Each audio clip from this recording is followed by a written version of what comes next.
The record-breaking heat waves that have swept through Europe this summer have taken the lives of more than 14,000 people, according to the news outlet Politico. But switch on the news in almost any European country, and you'd hardly get a sense of the emergency from the visuals you see. On profite là de quelques jours pour récupérer en attendant la prochaine vague de chaleur. It's brilliant, it's lovely, you know, I've got a few drinks, a few nibbles. Refreshing drinks, sunbathers, swimmers.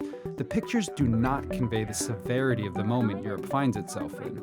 We're seeing these unprecedented heat waves across Europe, and the media reporting of those heat waves often shows visuals showing fun in the sun, people at the beach having a good time, high days and holidays. The water at London's Teddington Lock is how these people want to beat the heat. And what that doesn't communicate is the risks of heat waves. Heat waves are a public health emergency, and often we're seeing text that is what we call negatively valenced, shows the risks of heat waves, the things we need to do to adapt and protect ourselves, keep ourselves safe, alongside these positively valenced visuals. And public engagement research shows that when people see these divergent narratives of visuals saying one thing and text saying another, that they're less concerned about heat waves. So for a long time I've tried to cover climate change in a way that I find interesting.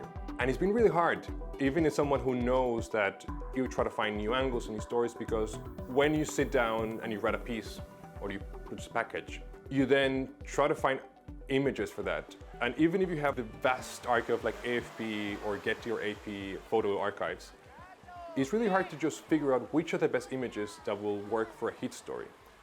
So climate change is famously hard to apprehend visually, just because it's, as a concept, really hard to understand. Like, what is the best issue of climate change? Is it the CEO of Saudi Aramco? Is it a meat factory? Is it people dying in the heat? Finding the right pictures to illustrate climate change has never been easy. Much of Europe's media has settled on a familiar visual language, the imagery of Euro summer.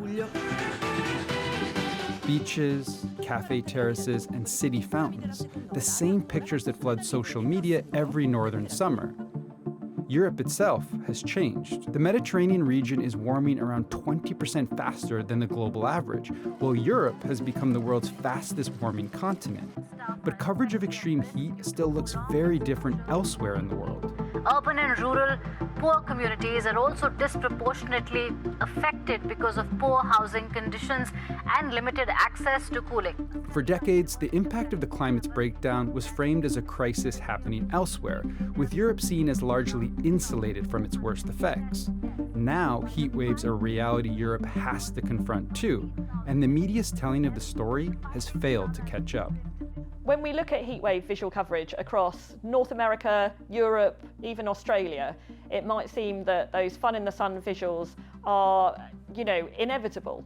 But that's not the case if we look at other places in the world, particularly in the global south. For example, if we look to the Indian subcontinent and how they're reporting on heat waves, we do see people suffering in the heat. Many describing the heat as exhausting and dangerous. Those visuals are really clear there. And we also see pictures of people starting to adapt to extreme temperatures. So both those types of visuals are really important for media coverage. It's not a pre-existing conclusion that we have to rush to fun in the sun. Climate change is not being told in a way that feels urgent or feels dangerous. Across the board, I would say this happens in print, or it happens online, happens in radio, happens in broadcasting. And this heat wave in particular has been covered in this Euro summer idea of people having fun in the sun. Because Europeans have a different relationship to heat, I would argue, than the rest of the world.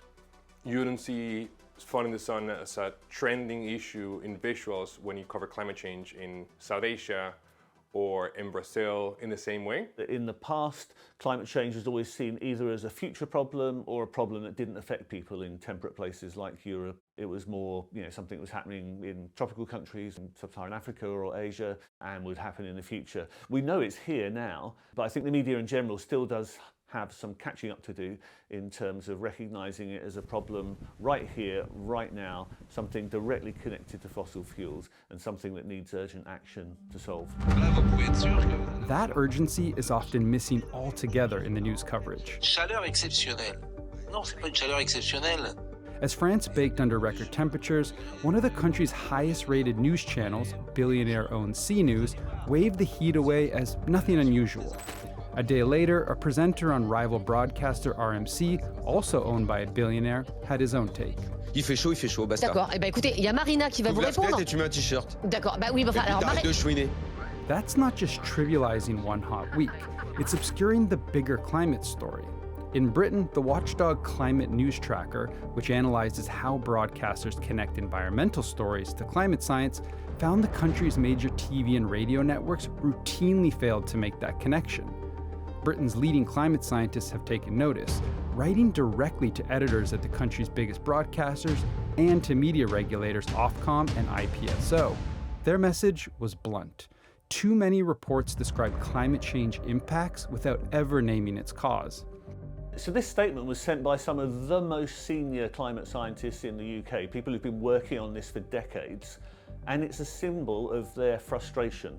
They're in despair. They've been working on warning the world about the dangers of global heating for years and years and years, and yet they're not seeing it taken seriously. And in this case, they don't think that the big broadcasters in the UK are taking it seriously. And I think what they mean by that is that when you talk about heat waves and climate change and record-breaking temperatures, let's name the cause. The cause is the burning of fossil fuels. That's absolutely clear, that's not in doubt. Literally you have 60 to 90 companies who are responsible for like 50% of emissions globally.